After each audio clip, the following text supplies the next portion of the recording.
তো হ্যালো বন্ধুরা, আবার চলে এসেছি নতুন একটা রিয়েকশন ভিডিও নিয়ে। আজকে যে রিয়েকশন ভিডিওটা হতে চলছে খুবই একটা মজাদার এবং ভালো ভিডিও। আজকে যার ভিডিও নিয়ে রিয়েকশন করব তিনি হলেন ডক্টর জাকির নায়েক। একজন হিন্দু ছেলে ডক্টর জাকির নায়েককে প্রশ্ন করলো যে ঈশ্বর প্রথমে কি সৃষ্টি করেছিল। তো জাকির নায়েক কী বললেন বাংলাতে, তো সেই রিয়েকশনটা একটা ভিডিওর মাধ্যমে শুনতে চলেছি। তো চলুন বন্ধুরা, ভালো করে মন দিয়ে দেখুন ভিডিওটা। কেমন লাগলো তা লাইক শেয়ার কমেন্ট করবেন। পবিত্র বাইবেলের ওল্ড টেস্টামেন্টে একথা বলা আছে যে ঈশ্বর রাত এবং দিন সৃষ্টি করলেন একেবারে প্রথম দিনে। তারপরে ঈশ্বর সৃষ্টি করলেন সূর্য এবং চাঁদ। সূর্য যদি না থাকে তাহলে দিন আর রাত কিভাবে আসবে? একইভাবে পবিত্র কোরআনে বলা হয়েছে যে সূর্য পৃথিবীর চারপাশে ঘুরে। এটা আছে 21 অধ্যায়ের 22 নম্বর আয়াতে। কোরআনে যে ঈশ্বর বিশ্বজগৎকে নিয়ন্ত্রণ করে, আমার সন্দেহ হচ্ছে ঈশ্বর কি বিশ্বজগৎ সৃষ্টির সময় কোনো রকম ভুল করেছিলেন?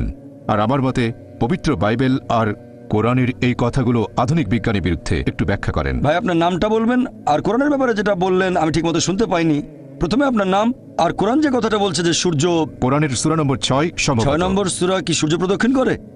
আপনি বললেন 21-22 অধ্যায় 21 আয়াত 22 অধ্যায় নম্বর 21 আয়াত 22 যে সূর্য প্রদক্ষিণ করে। না, সম্ভবত এটা 6 নম্বর সূরাতে। আচ্ছা, তবে 21 নম্বর অধ্যায়ের 22 নম্বর আয়াত বলছে ঈশ্বর বিশ্বজগৎ নিয়ন্ত্রণ করেন। হ্যাঁ, আপনার মতে এটা বিজ্ঞানের বিপক্ষে যায়। হ্যাঁ ভাই, আপনি প্রশ্ন করলেন, বললেন যে খ্রিস্টানদের বাইবেল পড়েছেন আর বাইবেলের কয়েকটা অনুচ্ছেদ উল্লেখ করলেন। এরপর কোরআনের ব্যাপারে রেফারেন্সটা আপনি বলেননি। বললেন বাইবেলে আছে ঈশ্বর প্রথম দিনে সৃষ্টি করলেন দিবস এবং রাত্রি। আপনি যেটা বলেছেন সেটা আছে বাইবেলের প্রথম বইতে, বুক অফ জেনেসিস অধ্যায় 1 অনুচ্ছেদ 3। হ্যাঁ, বলা হচ্ছে সর্বশক্তিমান ঈশ্বর দিবস এবং রাত্রি সৃষ্টি করেছেন একেবারে প্রথম দিনে। এরপর আপনারা আরো দেখবেন জেনেসিস অধ্যায় 1 অনুচ্ছেদ নাম্বার 13 থেকে 19 বলা হয়েছে যে ঈশ্বর সূর্য সৃষ্টি করেছেন চতুর্থ দিনে। আমি রেফারেন্সগুলো বলছি। এটা কি বিজ্ঞানের বিপক্ষে যায় না? আমি আপনার সঙ্গে একমত, এটা বিজ্ঞানের বিরুদ্ধে। আমি একটা ডিবেট করেছিলাম ডক্টর উইলিয়াম ক্যাম্বেলের সাথে আমেরিকায়। ডক্টর উইলিয়াম ক্যাম্বেল একজন মিশনারি আর মেডিকেল ডাক্তার, কোরআনের বিরুদ্ধে বই লিখে ডক্টরেট ডিগ্রি পেয়েছেন। আর সেই ডিবেটের টপিক কোরআন, বাইবেল অ্যান্ড মডার্ন সায়েন্স। সেখানে আমি এই প্রশ্নটা করেছিলাম, তিনি উত্তর দিতে পারেননি। তাই আমি একমত যে বাইবেলের বেশ কিছু সমস্যা আছে। এবার প্রশ্নের দ্বিতীয় অংশ, যে পবিত্র কোরআন বলছে সর্বশক্তিমান ঈশ্বর এই মহাবিশ্বকে নিয়ন্ত্রণ করেন। বাইবেলের ব্যাপারে বললে আমিও মানব যে বাইবেল প্রতিষ্ঠিত বৈজ্ঞানিক সত্যের বিরুদ্ধে। আপনি প্রশ্ন করলেন পবিত্র কোরআন বলছে আল্লাহ তাআলা এই মহাবিশ্বকে নিয়ন্ত্রণ করেন, সূর্য প্রদক্ষিণ করে, এটা আপনি বলেননি। সূর্য প্রদক্ষিণ করে। আমি এরকমই শুনেছিলাম, সেজন্য প্রশ্নটা আবার বলতে বলেছি। আপনি বলছেন না কেন? আমি শুনেছিলাম। আপনি এখানে রেফারেন্স দিলেন অধ্যায় 21 আয়াত 22, রেফারেন্সটা ভুল। সঠিকটা হচ্ছে, স্যার হ্যাঁ আমি বলছি সঠিকটা সূরা আম্বিয়া অধ্যায় 21 আয়াত 33 আয়াত নাম্বার 22 না, আয়াত 33। এই যে কোরআন, আমি কথা বলছি মেমোরি থেকে, তবে আমি কম্পিউটার নই। না স্যার, আপনি আবার প্রশ্ন করবেন? আমি উত্তরটা বলছি ভাই, আমার কথা শেষ হওয়ার পরে আপনি যত খুশি প্রশ্ন করতে পারেন, কোনো সমস্যা নেই। আপনি প্রশ্ন করেছেন, আমাকে উত্তরটা দিতে দেন। উত্তর শেষ হওয়ার পরে আমাকে আপনি আরো 20টা প্রশ্ন করবেন। যখন প্রশ্ন করেছিলেন আমি মনোযোগ দিয়ে শুনেছিলাম, এখন আমার উত্তরটা শোনেন। আর উত্তরের শেষে আপনি যত খুশি প্রশ্ন করতে পারেন। আপনাকে অনেক সময় দেবো, যদি চেয়ারম্যান রাজি না হন তাহলে অনুরোধ করবো আরেকটু সময় দিতে। আপনি খুশি মনে এখানে এসেছেন, আমরাও খুশি এখানে আপনি এসেছেন। আপনি বললেন পবিত্রকরণ বলছে সূরা আম্বিয়া অধ্যায় 21 আয়াত নাম্বার 22 আসলে 33 যে সূর্য প্রদক্ষিণ করে। এটা পবিত্রকরণে আছে, সূরা আম্বিয়া অধ্যায় 21 আয়াত 33 বলা হয়েছে হুয়াল্লাযী খালাকাল লাইলা ওয়ান নাহারা, আল্লাহ তাআলা সৃষ্টি করেছেন দিন এবং রাত, ওয়াশ-শামসা ওয়াল কামার, সূর্য এবং চন্দ্র। কুল্লুন ফি ফালাকি ইয়াসবাহুন, প্রত্যেকে নিজস্ব গতিতে নিজকে চারপাশে বিচরণ করছে। আর তাসলিমা নাসরিনও এই ভুলটার কথা উল্লেখ করেছিল। আপনারা চেনেন, নাম শুনেছেন? বাংলাদেশের সে বলেছিল একটা বই যদি বিশ্বাস করে সূর্য পৃথিবী চারপাশে ঘোরে তাহলে আমরা কিভাবে উন্নতি করব, মানে কোরআনের কথা বদলাতে হবে। নাউজুবিল্লাহ।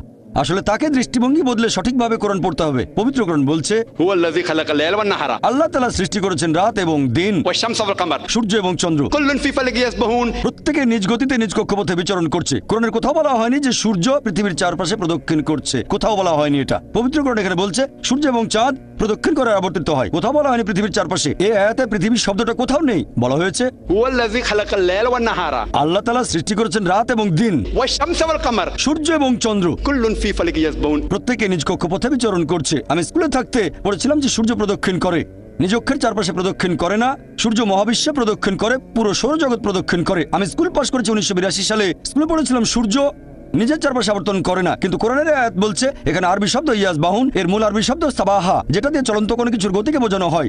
এই সাবাহা শব্দটা দিয়ে যদি মেঝের উপর থাকা কাউকে বোঝায়, তার মানে এই না যে গড়াচ্ছে, সে হাঁটছে এবং দৌড়াচ্ছে। যদি এই শব্দটা দিয়ে পানিতে থাকা কোনো লোককে বোঝানো হয়, তার মানে এই না যে সে ভাসছে, এর মানে সাঁতার কাটছে। আর আল্লাহ যখন এই শব্দটা দিয়ে গ্রহ নক্ষত্র বোঝাচ্ছেন, তার মানে এই না যে সেগুলো উঠছে, এর মানে সেগুলো নিজ অক্ষের চারপাশে আবর্তন করছে। তাহলে কোরআন বলছে যে সূর্য এবং চন্দ্র প্রদক্ষিণের পাশাপাশি তারা নিজ অক্ষের চারপাশে প্রদক্ষিণ করে।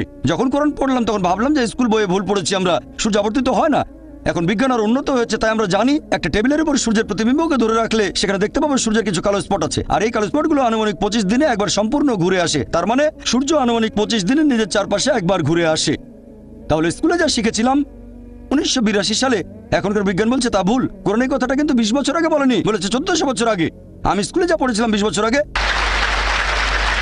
পবিত্র কোরআন বলছে যা জেনেছিলাম তা ভুল। প্রথমে শক পেলাম, তারপরে ব্যাপারটা নিয়ে একটু গবেষণা করে দেখলাম যে কোরআনের কথাই সঠিক, কোরআন ভুল বলেনি, আমার বিজ্ঞানের বই ছিল ভুল। আর আমি জানি না এ আয়াতে তাসলিমা নাসরিন পৃথিবী শব্দটা কোথায় পেল। সে কি আরবি জানে? ইংরেজিতে কথা বলতে পারে? ইংরেজি অনুবাদেও পৃথিবী শব্দটা নেই। সে মনে করেছে কোরআন বলছে সূর্য প্রদক্ষিণ করে, তার মানে পৃথিবীর চারপাশে প্রদক্ষিণ, এটা তার অনুমান। তাহলে তার অনুমানটা ভুল। আলহামদুলিল্লাহ কোরআন ভুল বলেনি। আর আমি আপনার সঙ্গে একমত যে আল্লাহ সুবহানাহু ওয়া তাআলা এই মহাবিশ্বকে নিয়ন্ত্রণ করেন। আর এই কারণেই ফ্রান্সিস বেকনের মত অনুযায়ী, ফ্রান্সিস বেকন একজন বিখ্যাত দার্শনিক, তিনি বলেছেন বিজ্ঞান সম্পর্কে কম জানলে হবেন একজন নাস্তিক, তবে বিজ্ঞান সম্পর্কে গভীর জ্ঞান থাকলে এক সর্বশক্তিমান ঈশ্বরে বিশ্বাস করবেন। আশা করি উত্তরটা পেয়েছেন। আবারও প্রশ্ন করতে চাইলে করতে পারেন, পাল্টা প্রশ্ন করতে চাইলে করে ফেলেন, আমরা আপনাকে ভালোবাসি। স্যার, আমি অধ্যয়ের ব্যাপারে শিওর নই। কোনো সমস্যা নেই, আমি আপনার সমালোচনা করছি না, প্রশ্নটা করেন। আর আমি এখানে সঠিক কথাগুলো বলছি, আপনি যদি ভুল রেফারেন্স দিয়ে থাকেন তাহলে আমি সেটাকে শুধরে দেবো। বলছি না যেটা আপনাকে জানতেই হবে, আপনিও কম্পিউটার না, আমিও কম্পিউটার নই। তবে আমার মনে হয় এটা আছে 8 নম্বর সূরাতে, সম্ভবত সূর্য পৃথিবীর চারপাশে ঘুরছে। কোরআনের কোথাও এটা বলা নেই। আপনাকে আমি বলছি যে আয়াতটা বলেছেন সেটা সূরা আম্বিয়া অধ্যায় 21 আয়াত নাম্বার 33। তসলিমা নাসরিন এটা বলেছিল, এছাড়াও ইসলামের অনেক সমালোচকও বলেছিল।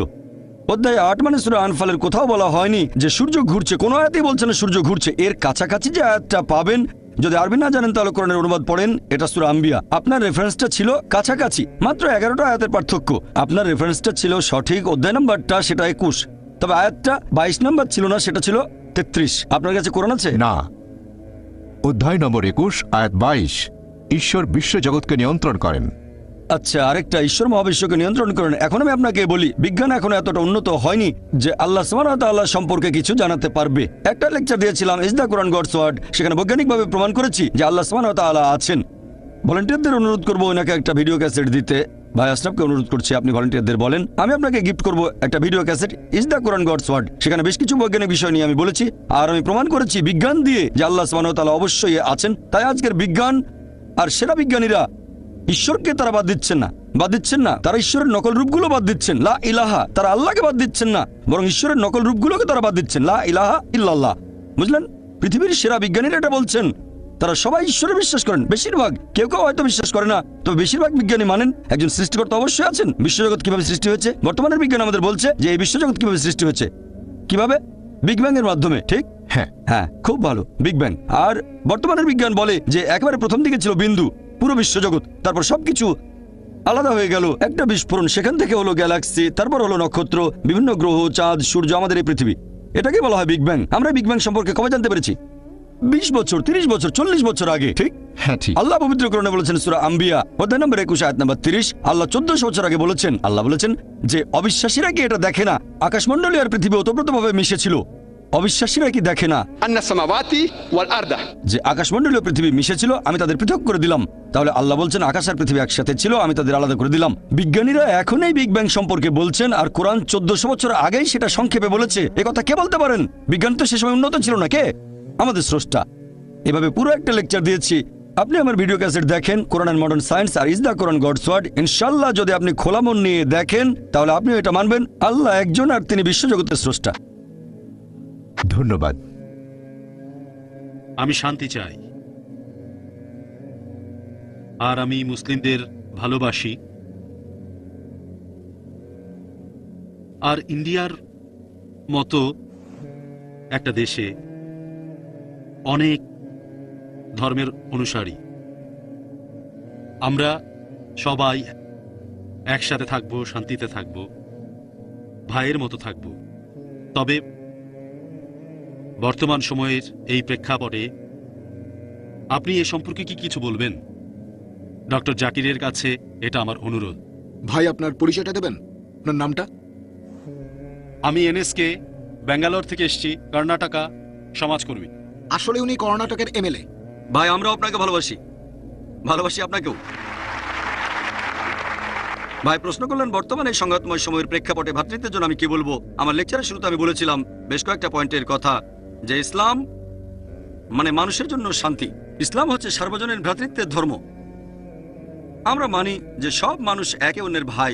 ইসলাম ধর্মে সব মানুষই একে অন্যের ভাই, হোক সেই মানুষটা কালো বা সাদা, ধনী বা গরিব, হোক তার জন্ম হিন্দু বা খ্রিস্টান পরিবারে, আমরা সবাই একে অন্যের ভাই।